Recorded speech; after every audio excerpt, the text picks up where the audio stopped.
Bismillahirrahmanirrahim. Sebelum kita mulai, mari sama-sama kita memohon kepada Allah Subhanahu wa taala. Mudah-mudahan apa yang hari ini kita lakukan mendapatkan rahmat dan ridho dari Allah Subhanahu wa taala. Al-Fatihah. A'udzubillahi minasyaitonir rajim. Bismillah.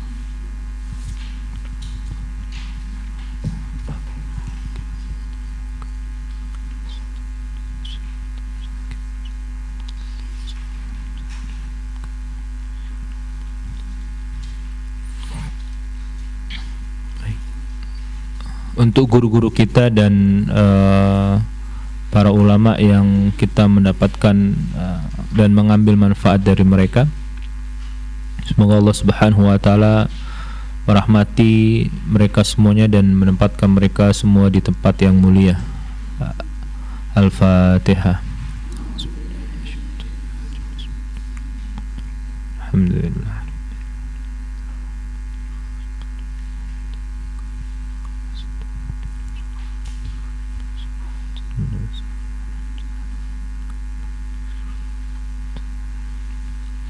Untuk keluarga kita, anak-anak kita, pasangan kita, keturunan kita, jiwa kita semuanya, mudah-mudahan Allah Subhanahu wa taala memberikan kepada kita ketenangan, kelapangan hati, kelapangan dada. Allah menganugerahkan kepada kita anak-anak yang berbakti, anak-anak yang soleh dan solehah, dan Allah menganugerahkan kepada kita semuanya husnul khatimah. Al-Fatihah.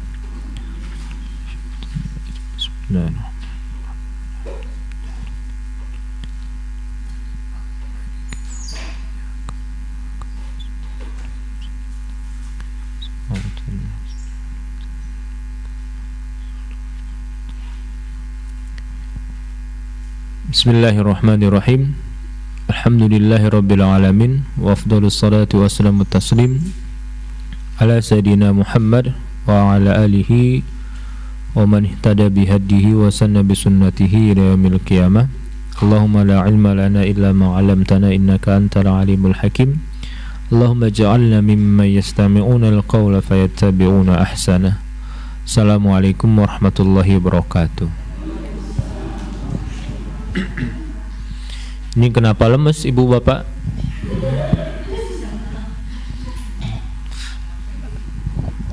Baik, sengaja saya tidak menginformasikan hari ini ada bukan ujian sebenarnya.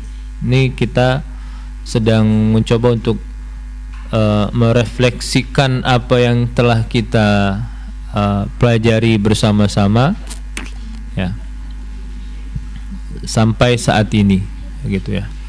Dan nanti jawabannya itu tidak ada yang salah dan tidak ada yang benar, gitu. Karena semuanya pasti akan memiliki pandangan yang berbeda-beda. Jadi ini tidak terkait dengan salah dan benar. Silahkan bapak-bapak, ibu-ibu menjawab sesuai dengan kemampuannya masing-masing saja. Itu. Suratnya itu adalah dimulai dari surat Al-A'la sampai terakhir kita membahas, yaitu surat Asy-Syams. Itu ya. Nah, sekarang jam 10 jam setengah 11 kurang 5, nanti jam 11 gitu ya, saya akan menginformasikan terkait beberapa hal yang itu berhubungan dengan pertanyaan yang ada di tangan ibu bapak sekalian, itu ya. Baik, silahkan dikerjakan. Jadi boleh buka semuanya catatan, silahkan bapak ibu, gitu ya. Dan ingat, ini tidak terkait dengan salah dan benar, gitu ya. Ya. Baik. Jawabannya boleh di buku, boleh di belakang, karena nanti itu akan dibawa sama ibu-ibu juga kan. Pertanyaan itunya lembar kertasnya. Baik, Pak Ibu, kita sudahi dulu. Kita mulai. Bismillahirrahmanirrahim. Jadi nanti apapun jawabannya tidak perlu dibawa pusing gitu. Biarkan saja dia menjadi apa namanya menjadi bagian dalam proses kita ini, gitu ya.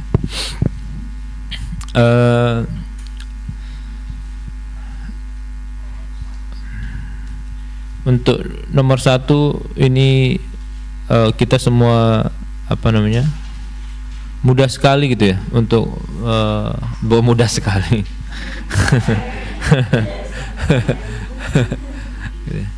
Ini apa namanya kita bisa menghubungkan antara penciptaan manusia dan onta itu. Nah, itu ya. Jadi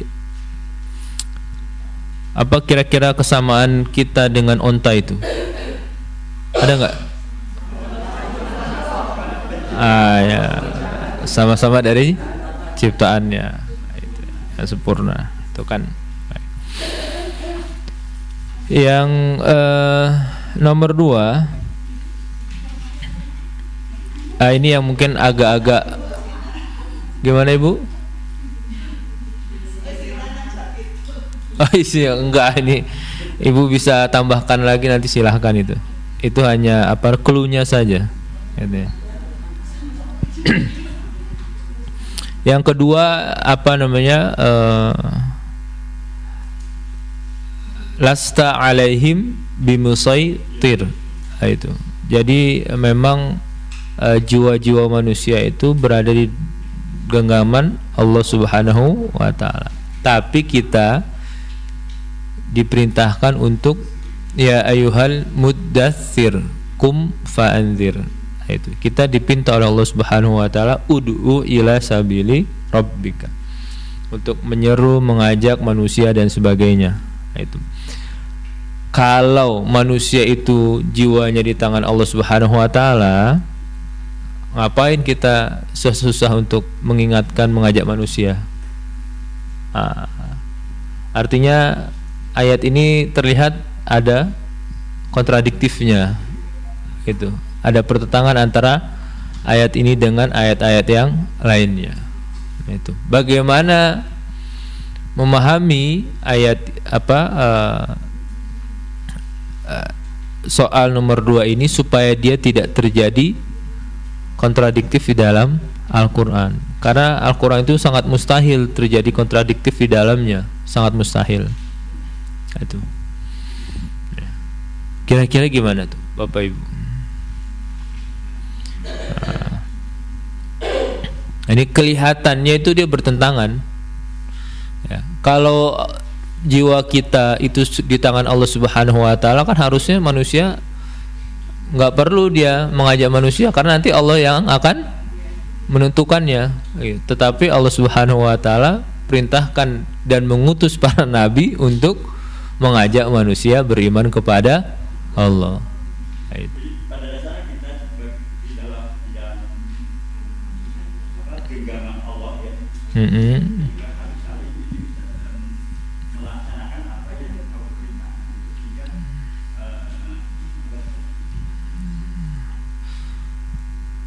Dengan demikian kita selalu akan melaksanakan perintah Allah ya.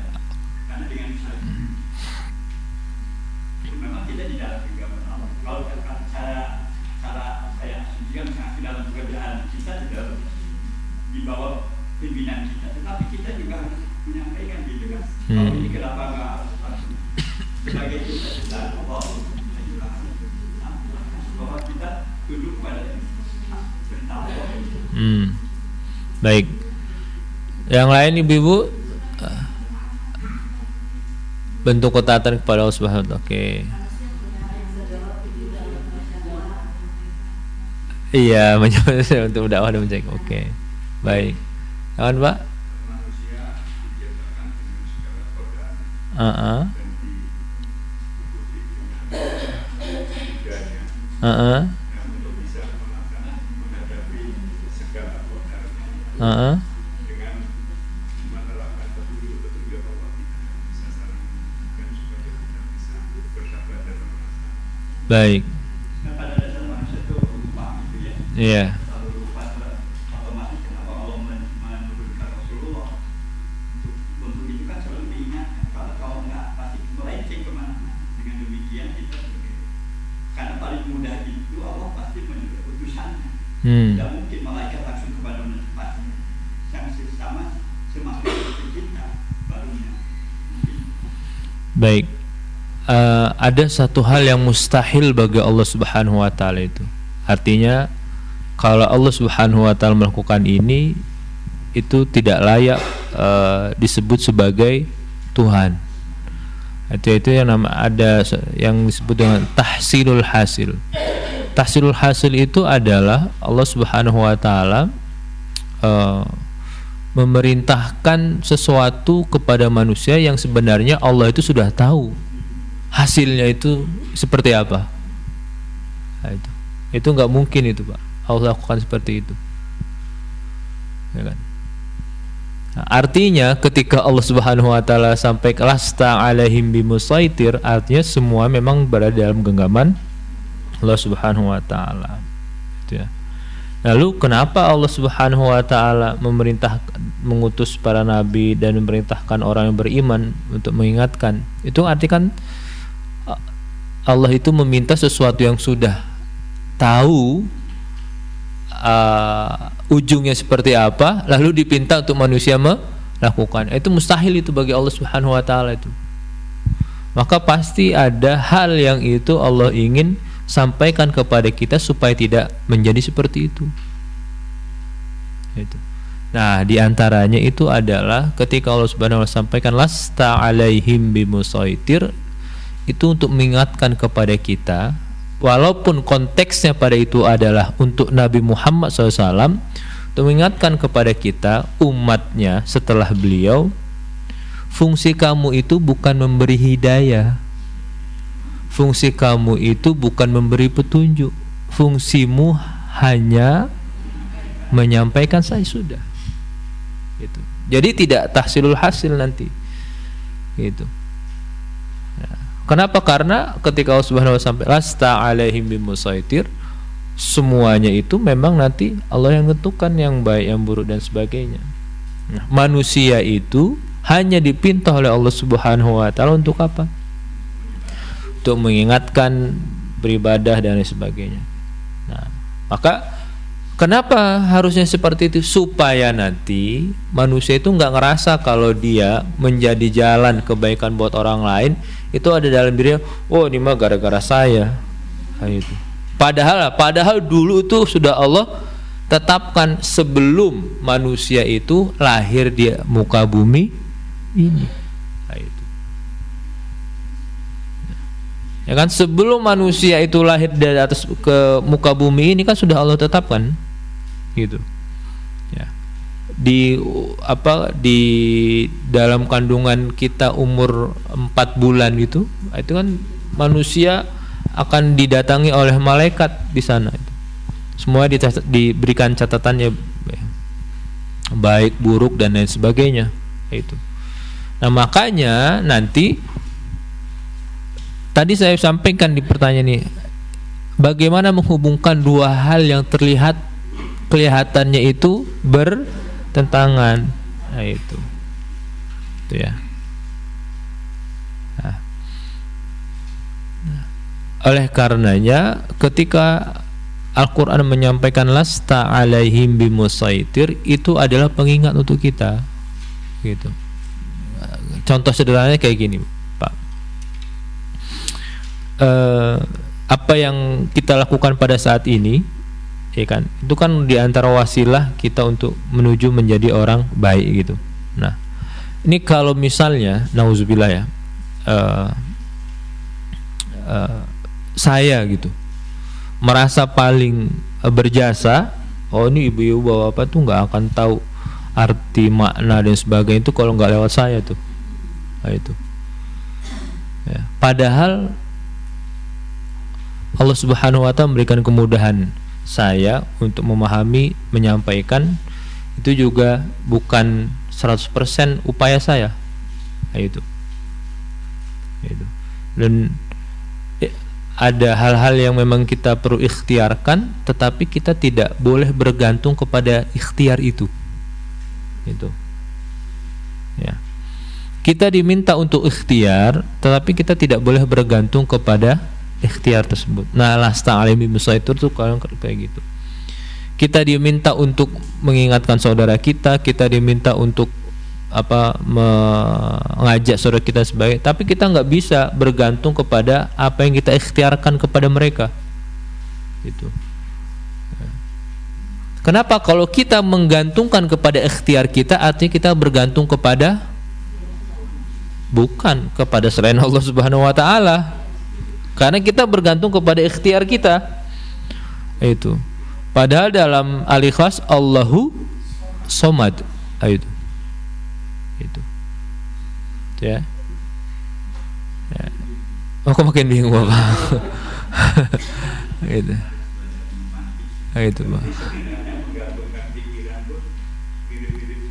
Iya, gitu. Maka ketika Allah Subhanahu asta'alaihim bimusaitir, itu bukan terkait dengan Nabi Muhammad SAW tidak melakukan dakwah, enggak. Beliau sudah melakukan dakwah sedemikian besar perjuangannya, tetapi Allah ingatkan, gitu. Ya, kamu nggak bisa begitu Muhammad, menggantungkan ikhtiarmu untuk memberikan petunjuk kepada manusia. Kenapa? Karena orang yang terdekat dengan beliau pun, ya, Allah takdirkan tidak mendapatkan hidayah. Nah itu maksudnya lasta alaihim bimusaitir. Artinya kita nggak bisa nih bergantung kepada ikhtiar kita, tetapi kita dipinta untuk nah itu makanya nanti setelah ikhtiar ada yang perlu kita lakukan, disebut dengan tawakal. Itu menggantungkan semua hasilnya kepada Allah Subhanahu wa taala. Itu yang nomor 2. Yang nomor 3, ini bagaimana kira-kira kita merefleksikan orang-orang yang selalu membersihkan jiwanya itu? Qad aflaha man zakkaha wa qad khaba man dassaha. Kalau dalam surat Al-A'la, surat Al-A'la, qad aflaha man tazakka wa dzakara asma rabbih fasalla. Itu dalam surat Al-A'la. Ini gimana nih Bapak Ibu, kira-kira apa yang kita bisa refleksikan? Kalau dengan tadi yang nomor 2 kan kita berikhtiar, tapi tidak boleh bergantung dengan ikhtiar itu. Tawakal artinya bahwa dengan kita bertawakal bahwa kita harus selalu mensucikan hati, karena dengan mensucikan hati itu pasti setiap kesusahan kita akan selalu bersabar, tetap aja berikhtiar dan menyerahkan hati kepada Allah. Jadi tidak akan ada rasa frustasi, ada apa itu ya, kalau kita selalu menjaga mensucikan hati kita menurut saya. Jadi terkait dengan soal nomor 2, artinya kan tawakal itu ujungnya. Baik, ya silakan Ibu, Bapak kalau mau menambahkan baik sih, enggak apa-apa. Silakan Pak. Boleh Pak. Mungkin segala amal soleh itu hanya bisa dilaksanakan dengan hati yang atau jiwa-jiwa yang suci. Oke. Silakan Ibu. Apa refleksinya? Jujur Pak, jujur. Oke, benar. Silakan Ibu. Siapa dulu? Yang 3.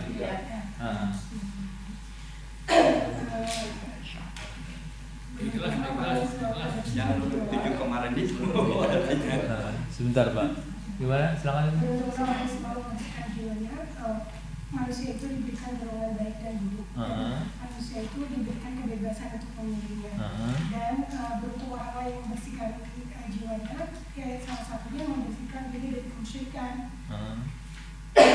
menjauhi kemaksiatan, beramal soleh dan memperbaiki diri, dan itu manfaatnya akan diperoleh di dunia dan di akhirat. Boleh Pak. Selalu menjaga diri sesuai dengan Al-Quran dan Sunnah. Orang-orang selalu menjaga dirinya yang tertaat. Baik. Silakan Ibu. Yang di belakang mau menambahkan? Ada? Baik.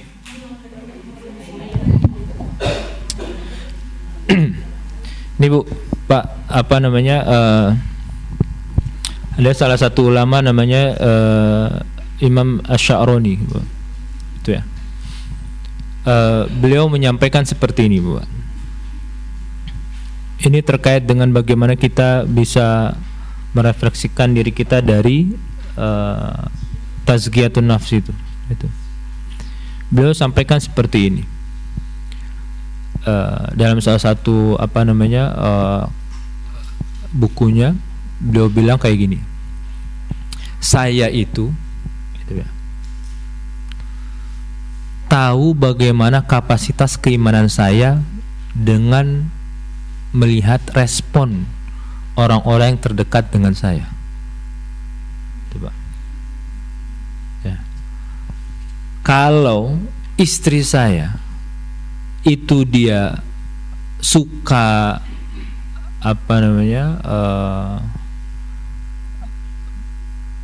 ngebantah, itu saya tahu berarti kalau istri saya nggak nurut, itu saya tahu berarti memang saya belum patuh 100% kepada Allah Subhanahu wa taala.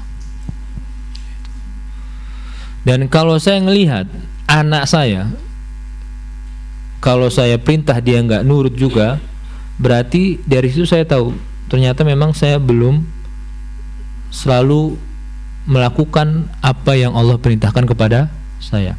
Itu. Dan kalau saya ngelihat murid-murid saya,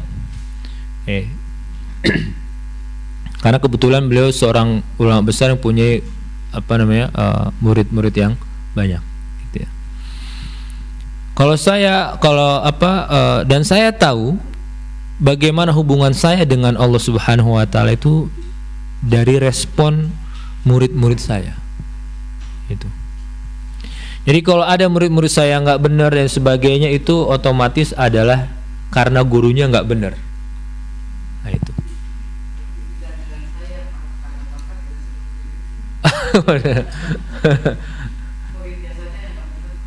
Enggak. Bukan, ini enggak terkait itu, Bu. Itu ya. Nah, ternyata para sahabat Nabi Muhammad dan para tabi'in, mereka juga seperti itu ternyata. Gitu. Ternyata mereka itu ketika melihat pasangannya itu nggak nurut sama dia, itu mereka sudah bisa merefleksikan, oh ternyata memang saya agak-agak nggak nurut juga dengan Allah Subhanahu wa taala. Itu. Ketika dia melihat anaknya nggak nurut sama orang tuanya, ya saya juga kadang-kadang nggak nurut dengan Allah Subhanahu wa taala. Gitu. Nah itu kan. Nah maka saya bilang tadi, bagaimana kita merefleksikan dari pensucian jiwa, cara kita mensucikan jiwa kita itu. Nah ini bisa nanti suami ke istri, istri ke suami. Nah itu kalau ibu-ibu ngeliat suaminya itu kadang-kadang ngeselin, ya bisa jadi kadang-kadang kita juga, hubungan kita dengan Allah Subhanahu wa taala juga. Iya, kurang lebih kayak gitu.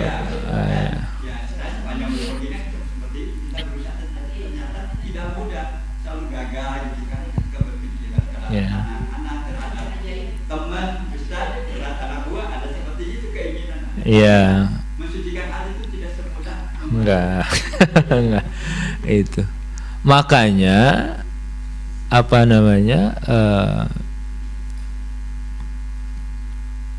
dari hal tadi itu nanti akan lahir tuh, Pak, sifat atau perilaku kita yang sering kita bahas itu, mudah untuk memaafkan, mudah untuk bersabar, membuka hati dan sebagainya. Kenapa itu? Karena cerminan kita sendiri, gitu, Bu. Jadi termasuk saya tuh nggak pernah marah kalau misalnya anak saya itu sholatnya itu nggak tepat waktu. Gitu. Mungkin bisa jadi memang kadang-kadang saya sholat nggak tepat waktu. Gitu. Ya. Cuma memang kalau sudah last minute baru gitu, Misalnya apa zuhur jam 3 itu azan, dia 2:30 belum sholat itu baru gitu. Tapi kalau dia masih sholat jam 1:30, jam 2 itu kadang-kadang saya nggak marah juga. Kenapa? Karena juga saya juga kadang-kadang sholat itu ya nggak tepat waktunya gitu. Tapi masih dalam koridor waktu gitu. Artinya bukan di awal waktu gitu. Gitu. Ya. Dan itu sebenarnya gambaran dari bagaimana kita merefleksikan itu ya. Lah iya, itu kan introspeksi diri, sadar diri itu kan bagian dari mensucikan jiwa kita itu. Cerminan. Nah, mencerminkan diri kita dan sebagainya. Nah, cuman kadang-kadang gimana? Kadang-kadang kita melihat hanya lawan kita saja. Kita nggak pernah melihat ke dalam kita itu. Nah itu. Ya. Iya.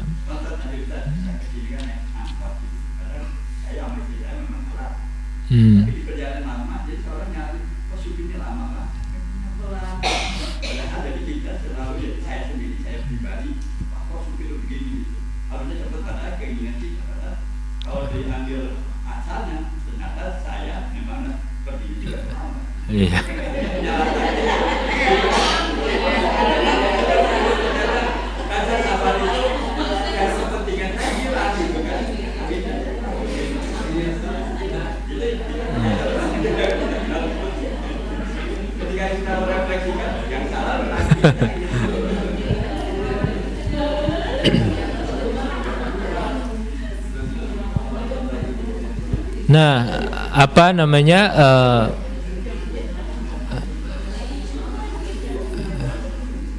Baik, makanya kita lanjutkan Bapak Ibu. Segala yang sesuatu berkaitan dengan hubungan sosial kita, berkaitan dengan dunia, itu nggak perlu terlalu diambil pusing. Gitu. Ya. Kenapa? Karena biasanya dia merefleksikan diri kita sendiri. Gitu. Ada orang yang mau di dunia ini semuanya orangnya soleh-soleh dan nggak ada yang jahat, ya nggak bisa. Di zaman Nabi Muhammad aja ada orang munafik. Itu zaman Nabi Muhammad. Ya. Di zaman Nabi Muhammad ada orang munafik. Kita yang udah 14 abad menginginkan dunia ini nggak ada orang munafik, ya mustahil. Itu. Ya. Kita mau tetangga kita semuanya baik. Lah di zaman Nabi Muhammad ada tetangga yang buruk. Begitu. Ya kan? Kita mau anak kita itu semuanya bukan insya Allah soleh Pak, nurut sama kita gitu ya. Ya ada beberapa anak memang yang dia nggak nurut ya seperti itu. Nah, kalau ini kita bisa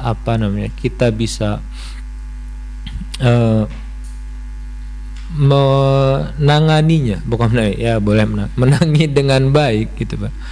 Itu kita nggak akan mudah untuk sakit hati.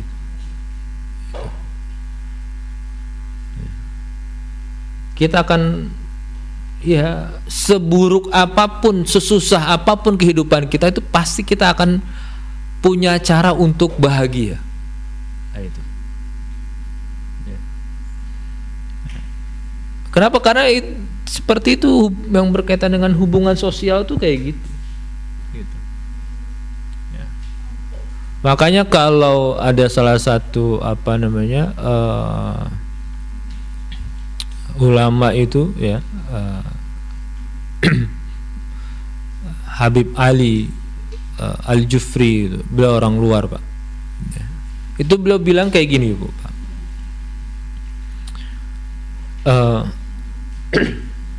Kalau kamu mau mengubah semua satu masyarakat, itu caranya bukan dengan mengumpulkan mereka, gitu. Tapi cara yang paling benar adalah kamu mulai untuk merubah dirimu, lalu kamu ajak 2-3 orang untuk bersama-sama merubah, memperbaiki diri. Nah, itu 2-3 orang dia bilang. Maka dari situ nanti 3 orang ini akan memberikan dampak kepada yang lainnya, dan itu akan berubah dikit demi sedikit. Gimana Ibu? MLM syariah. Iya, ya, kayak MLM boleh lah, kayak namanya. Ya. Ya. Nah, itu yang terkadang kita lupa tuh, Pak, Bu. Sehingga kalau kita ngelihat pasangan kita itu nggak benar, ya kita lupa bahwasanya kita juga kadang-kadang nggak benar. Gitu. Ya. Ngelihat anak-anak kita nggak benar, ya kadang-kadang kita juga lupa dulu kita kecil kayak gimana sebagainya. Nah, itu. Ya kan? Nah, ini yang apa namanya, yang nomor 3 itu sebenarnya ke arah sana, gitu. Jadi bagaimana kita mengetahui kualitas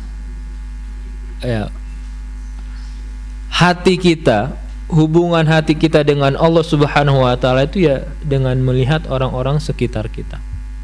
Gitu. Nah, ini ada khalifah yang kelima menurut para ulama itu. Ya, khalifah itu kan cuma 4. Ya, ada yang kelima menurut, kenapa? Karena kriterianya dan karakter itu sama seperti khalifah yang keempat itu.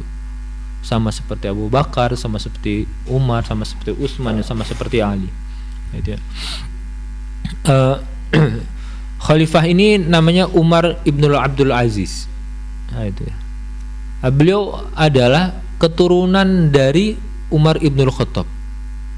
Itu ya. Di zamannya, ini bisa kita bayangkan, Bu. Di zamannya itu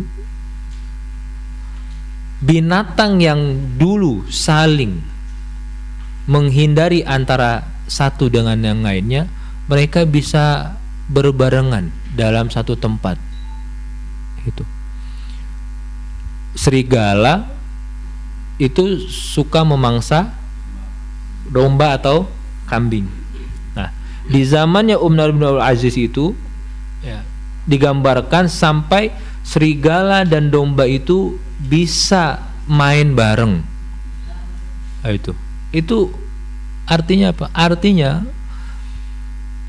kesolehan pemimpin itu akan tergambar dari masyarakatnya.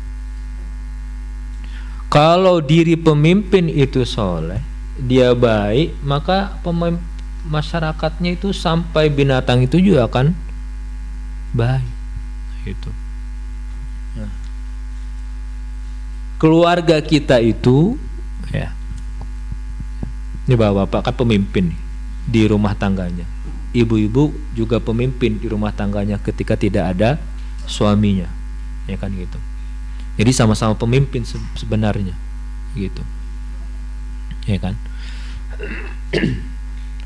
Kualitas keluarga kita itu baik atau buruk itu tergantung dari kualitas orang tuanya. Itu. Nah, tapi perlu kita perhatikan juga, Pak. Ada kemungkinan Allah itu ingin membuat sesuatu kepada kita meskipun kita sudah baik dan sebagainya. Tujuan itu hanya Allah saja nanti yang tahu kita. Itu.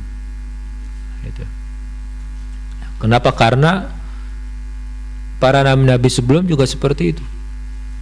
Ya kan? Anaknya Nabi Nuh, orang tuanya Nabi dan sebagainya. Artinya apa? Allah ingin menggambarkan kepada kita itu. Tetapi kesolehan orang tua, kebaikan orang tua itu berpengaruh kepada keturunannya. Nah, itu. Dan bisa jadi itu, Pak ya, bapak-bapak, ibu-ibu, ataupun termasuk saya pada saat ini bisa seperti ini, ya persentase ikhtiar kita tuh bisa jadi nggak 100% gitu. Karena nanti kalau dibagi-bagi ada doa orang tua, ada doa orang-orang yang kenal dengan kita dan lain sebagainya. Itulah yang memberikan kemudahan kepada kita semua. Gitu. Artinya bukan nggak 100% kita, tidak semuanya itu adalah hasil dari ikhtiar kita. Gitu. Nah. Maka orang-orang yang berupaya untuk selalu membersihkan jiwanya, meskipun nanti jatuh bangun dan sebagainya, dia adalah orang-orang yang paling mudah untuk melihat sesuatu itu melalui kacamata dirinya sendiri. Gitu. Jadi bukan melihat dengan orang lain. Gitu. Ada orang melakukan maksiat, dia bilang, oh iya, enggak, saya pernah merasakan berbuat maksiat itu nggak enak rasanya seperti apa, gitu. Gitu. Maka kalau ada orang yang berbuat maksiat lalu dikatain, dihina, dikucilkan dan sebagainya, itu kan double sakitnya itu, Pak. Udah dia merasakan kesengsaraan jiwa karena melakukan maksiat, lalu dikucilkan dan sebagainya. Maka Nabi Muhammad itu nggak pernah melihat orang itu dari perspektif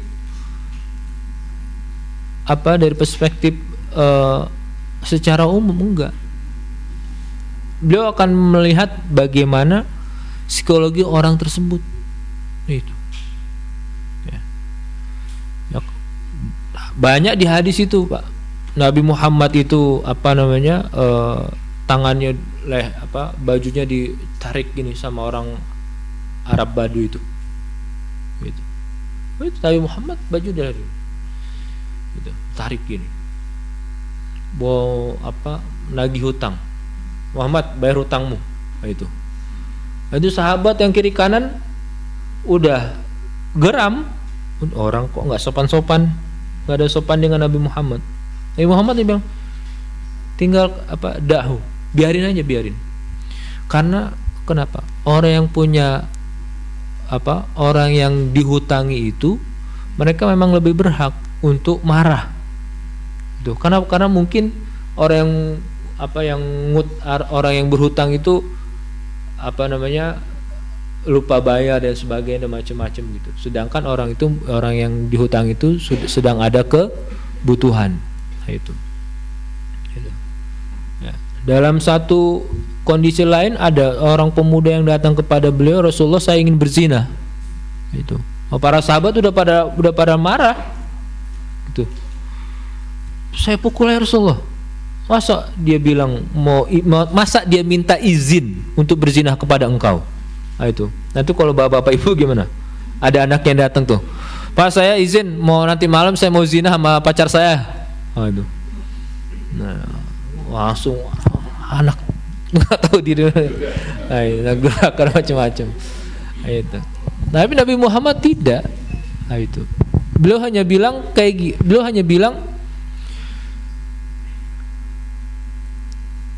mungkin kamu akan berzina dengan perempuan, tapi nanti perempuan itu adalah bisa jadi anak dari seorang ayah, adik dari seorang kakak dan sebagainya. Atau kamu nanti zina dengan ibu dari seorang anak. Gitu. Maka beliau bilang, kamu mau nggak kalau ibumu dizinahi? Nggak mau Rasulullah. Kalau saudari perempuanmu dizinahi sama orang lain, saya marah Rasulullah. Gitu. Nah, begitu juga orang lain, dia nggak mau ibunya dizinahi, anaknya dizinahi, saudari dizinahi Rasulullah. Nah, itu. Gitu ya. Maka setelah itu orang yang minta izin ini sama Rasulullah apa? Oh, kalau begitu saya nggak akan zina Rasulullah. Nah, itu. Lalu beliau mendoakan, ya, maka habis itu apa? Beliau mendoakan, ya, Allahumma tahhir qalbahu wa hasin farjahu. Ya Allah, sucikanlah hatinya, itu. Ya. Dan jagalah kemaluannya. Itu. Nah, jadi orang-orang yang selalu berupaya dan mendekatkan dirinya itu ya kayak gitu, Pak.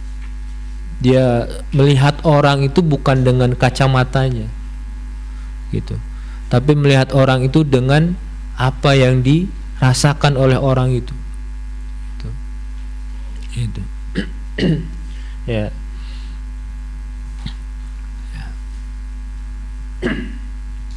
Dan itulah gambaran dari bersihnya hati seseorang. Gitu ya. Ya, bersihnya itu bukan 100%, Pak.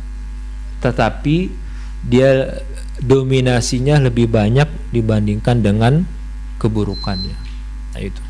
Karena nggak mungkin kita, sangat mustahil kita menjadi bersih 100% itu sangat mustahil. Ya, kenapa? Karena kita keluar dari ruangan ini tuh sudah ada macam-macam tuh. Nah, itu ya. Tamasiat hati, pikiran dan sebagainya. Nah, itu ya. Nah, itu ya Bapak Ibu.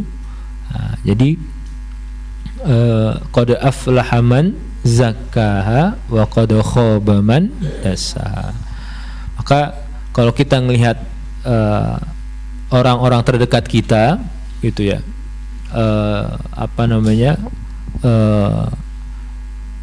Baik pasangan, anak dan lain sebagainya, itu perilakunya terkadang kurang mengenakkan buat diri kita, maka paling gampang adalah kita melihat hubungan kita dengan Allah Subhanahu wa Ta'ala.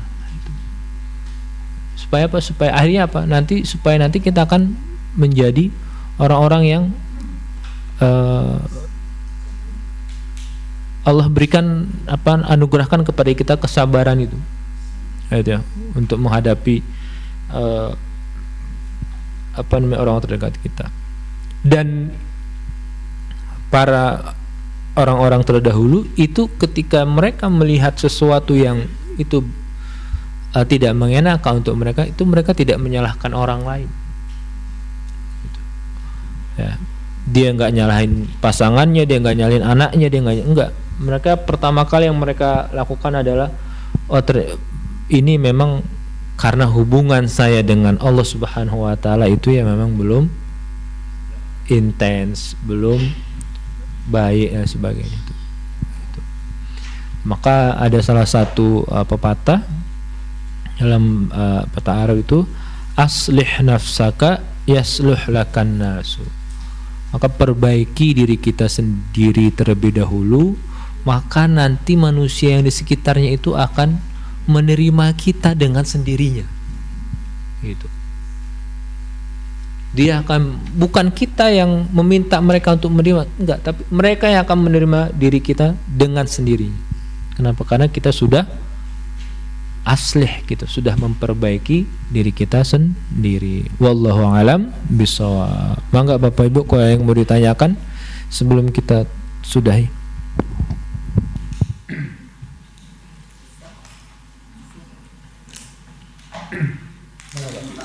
Dijelaskan lagi tentang yang mustahil bagi Allah tadi itu, masih juga yang mungkin yang mustahil dua ya,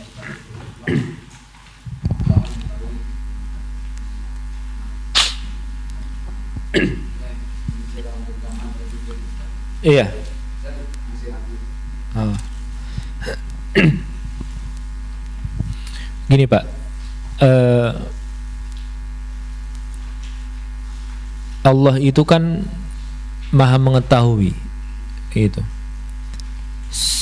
apa yang akan terjadi, apa yang sedang terjadi, dan apa yang mungkin terjadi di masa yang akan datang. Nah, maka ketika Allah Subhanahu wa Ta'ala pengetahuannya itu meliputi semua itu tadi, Ya. Lalu ketika Allah Subhanahu wa taala perintah manusia mengutus nabi dan rasul supaya mengajak mereka kepada jalan yang benar, artinya kan itu sesuatu yang sia-sia. Itu Allah sudah tahu hasilnya, ngapain Allah perintahkan nabi dan rasul? Itu suatu mustahil bagi Allah Subhanahu wa taala. Kalau seperti itu maka tidak ada hikmahnya Allah Subhanahu wa taala memerintahkan nabi dan rasul untuk mengajak manusia kepada jalan yang benar. Makanya harus ada hikmahnya di sana. Kenapa Allah utus nabi dan rasul? Itu. Gitu Pak. Ya.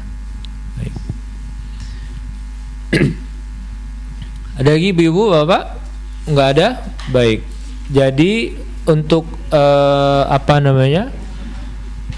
hari ini apa yang telah ibu bapak jawab, ya itu tadi di depan sudah saya sampaikan, tidak terkait dengan benar dan salah, gitu ya. Jadi memang ini sebagai refleksi kita saja atas apa yang telah kita lakukan dalam taklim kita pada setiap Rabu ini. Baik, mari sebelum kita tutup kita memohon dan berdoa kepada Allah Subhanahu wa taala. Mudah-mudahan Allah Subhanahu wa taala menganugerahkan kepada kita hati yang lapang, hati yang tenang, pikiran yang tenang, pikiran yang lapang, dan dijauhkan dari pikiran-pikiran yang negatif dan yang buruk. Allah menganugerahkan kepada kita anak-anak yang soleh dan soleh yang berbakti, dan Allah memberikan kepada kita hati-hati yang dekat dan hati-hati yang suci, yang selalu berupaya untuk membersihkan hatinya. Allah menganugerahkan kepada kita semuanya husnul khatimah. Al-Fatihah.